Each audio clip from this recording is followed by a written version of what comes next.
What is up, my Squirtlites? It is I, your king, welcoming you to a brand new Let's Play, the Neverhood. Well, Neverhood Chronicles, I just call it the Neverhood, it doesn't really matter. This is an old point-and-click adventure game from, what is it, 1997, 1998? On the PC by Doug Tenaple, the same guy who gave rise and creation to the Earthworm Jim series. And just like Earthworm Jim, this game is freaking weird. In fact, I think this game's weirder. Oh, also, our character's asleep. We should probably wake him up. Hey, buddy, you can get up now. So yeah, this is a point-and-click game for the PC. Wasn't very hard to find a way, very easy. No, it's very hard finding a way to get this to run properly. But now that I have done it, I am very excited to take you through the game, as it is going to be a lot of fun. So, first things first, let's take a look at our surroundings. We got this whole claymation aspect going on, which is actually really cool, I think. I am very much fond of it. I know some people find it disturbing and weird and scary, but I actually like it. I think it's very creative and clever. It's a very funny walk animation. We're going to click on this button and take a look outside.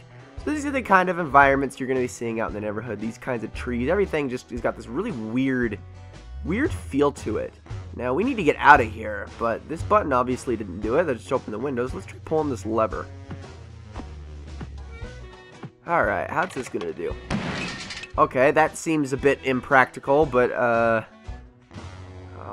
I don't really know what else we can do, so let's just give it another pull. Really? This is how we're going to do this? I don't know. Sometimes I'm in a mood to do that to my door. I swear, like, I'm having a bad day. I just want to blast it open just to get on in or out. I can see that, but he doesn't seem to be in a very sour mood. So this is our main character. This is Klaymen. That's literally his name. It's just Klaymen. He is a clay man who is named Klaymen. Very, very strange looking character who always has this very derpy face on him, but that's okay. That's fine. We're not going to judge him for it. So if we jump on down, we're gonna...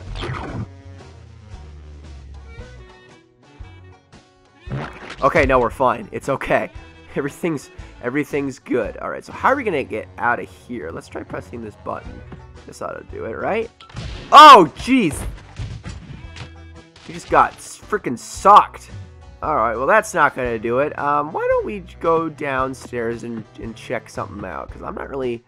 Well, I am sure what we're supposed to do, but I can't, give that illusion away just yet.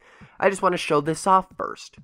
So we go downstairs, we have a mailbox. Let's take a look inside the mailbox. Very impractical place to put the mailbox. I don't really know how the mailman could easily get in here without trespassing, but... Dear Klaymen, please feed my pet flytrap. He eats ring food. I do not. Love, Willie. I don't know who Willie is, but, thanks. And we can also keep reading the mail, which actually just gets Willie progressively more and more annoyed. You may have already won 2 bricks of clay! Klaymeb. Just Klaymeb. The more you read that, the better it gets. It actually does get pretty funny, and then he starts just making, like outright threats at you. How do you spell Hoborg? I don't know. What's a Hoborg? It doesn't matter. Let's throw that away, and let's just get out of here. So the fly trap up there eats, if I can actually get up the ladder, eats ring food. Well, there are 5 dangling rings above him, so let's see what we can do with these. So what I'm going to do first and foremost is I'm going to test these rings out, because there's only one way we're going to get them to him, and that's by jumping. Alright, that doesn't do what I want it to do. I'm actually thinking I'm going to want to pull that one again. And now let's try pulling the 3rd one. Is that going to do anything for us? Okay, what about the... yeah, I know I'm skipping the 4th one. There's a reason. That's right. I wanted to get that one. All right. So now, let's pull on this one. And, oh, there we go. That's how the door opens. Okay, so we need the fly trap to hold that in place for us. So, Mr. Flytrap, if you could be a dear. Well, actually, no, I want you to go the other way. So let's put you on this side. And let's keep pushing you. Over you go, Flytrap. I know. You're very, very ugly. It's okay, though. You're about to fulfill your purpose and no longer just be a horrifying mutant with little or nothing of value in his life. There you go. Now you're just a horrible, ugly mutant that has value. Okay, so We are now in first-person view. This is the other half of this game. We're going to actually be playing it in first person, and the environments are a little bit more unsettling and creepy when you're in first-person view, but that's okay.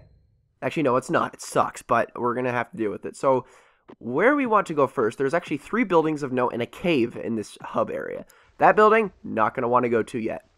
This building, also not going to want to go to yet. I mean, we can, but the one on that yellow building, you're really not going to have luck with yet. And the red one, just wait on that, trust me.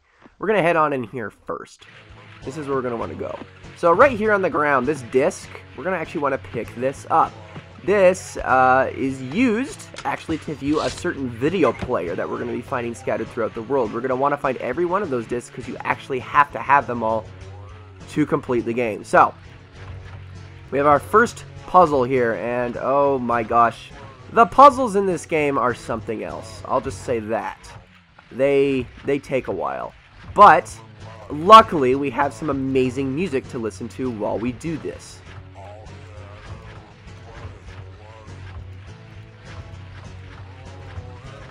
Sorry, I think I might have had a slight stroke when I said that. When I said amazing music, I meant what the hell is going on. This is the Neverhood soundtrack, everybody. It's a doozy. It's a real freaking doozy. Like, I don't even know how to describe this to you completely. So, okay, I need to get this to form an H, if you couldn't already tell. How I'm going to go about doing that is actually sort of a mystery to even myself. But I am hopefully going to figure this out here very, very soon. I want you to actually go down. So we've actually got the left side complete. We can probably keep it that way. Here. There we go. Did it. That wasn't so bad. I don't remember. I think you have to have the solid block on top, though, but I wasn't entirely positive. That opens up this door, and we can head on through. So we got ourselves another disc here, and this is actually the first of the video players. Just to show you what's up, but I'm not going to actually play the video because that's going to be a little bit of a spoiler. So he's going to put the 2 discs in that we've already gotten. I love the sound effects. They're it's so freaking charming. So we got our first 2 discs, and then all these empty slots that we're going to have to fill as we go throughout the game. We could play it right now, but I'm not going to. And the video that plays, it's pretty interesting, actually, and it gives the backstory of this game. Because, yes, this game has a backstory. In fact, it has a lot of backstory and lore to it. But that aside, how are we going to continue on? I mean, we have this tiny little mouse hole here. I guess we're just going to have to go back, right? Pfft, what are you, stupid? This game's weird. Yeah, I mean, why didn't you think that before? I mean, it's pretty simple. Yeah, that's what you have to do. Alright, so we're in this dark hallway. What we're going to want to do is we're going to want to turn this light on. Beautiful. And start heading over this way. Now, this is possibly the most dreaded portion of the entire game for a lot of people. First things first, I'm going to want to grab this. And I'll show you why this is the most dreaded part of the entire game. Well, after we go down this elevator. Because down here, there's actually a few things of importance. Alright, so let's go and pick this up, and then we're going to want to press this blue button. Okay, this button's actually very important as far as progressing through the very first area of the game. Now that we've pressed that, let's pull this lever real quick, if we can get back on this thing. See what this does.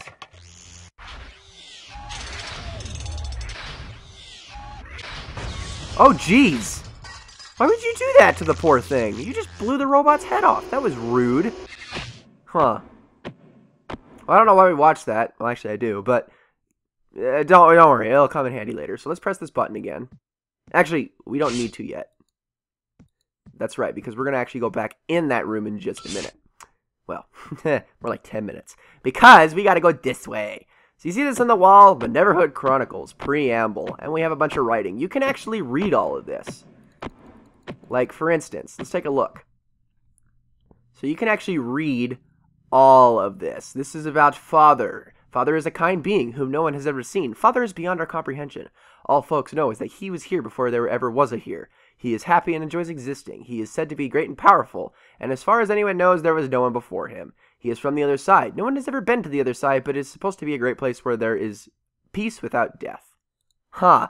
That sounds like an allegory for something. But yes, you can actually read through all these. Then we get Quater, and then we get to read about other gods like Ogkutila, which is, I believe, just a giant ball of gas that's omniscient. It's weird. I know. But here's the thing. This is on every wall in this entire hallway. This story goes on forever and could literally take hours to read. Because this hallway takes a full freaking 5 minutes. No, in fact, maybe even more, just to walk down. That's Octilla, by the way. Yeah, that's just a giant ball of gas with a crown on its head. Yeah, so that's what this is. And this is why everyone hates this part in the game, because you have to walk to the end of this. You're probably wondering why I'm doing this. You have to. You absolutely have to, because there is something at the end that we need to get. Have fun. But I'm sure it's something incredibly important, right? I mean, there's the disc there. Yes, there's a disc there. But there's got to be more to it, right?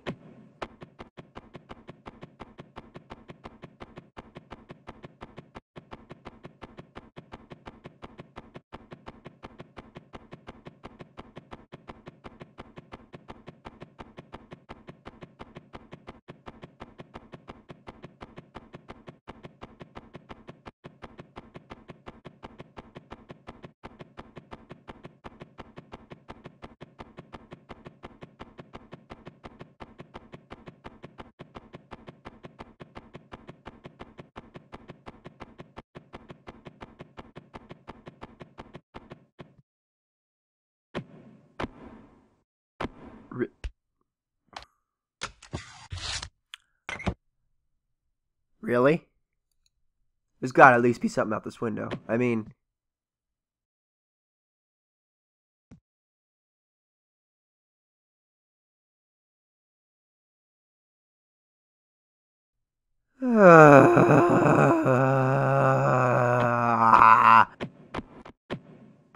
And one mental breakdown later, we are back. Okay, so one more thing before this video ends. We're going to want to do that real fast.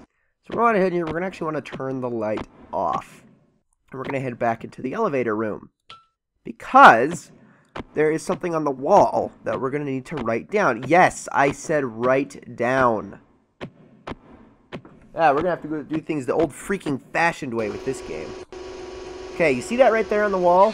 Those are codes, okay? We're going to want to write these down. Or draw them, or whatever. Somewhere, which I'm actually going to be using the back of this piece of paper. Because they are going to be needed for later. So, back up we go. And on the way out, we're going to want to press this button to make sure that this is closed. This is actually very important. Good. Now, we can leave. And with that, ladies and gentlemen, this has been the Squirrel King. I hope you enjoyed this first very strange and slightly maddening episode of Let's Play the Neverhood. In the next one, we will be trying to get out of this first area of the game and moving on to much bigger and better things. See you all then.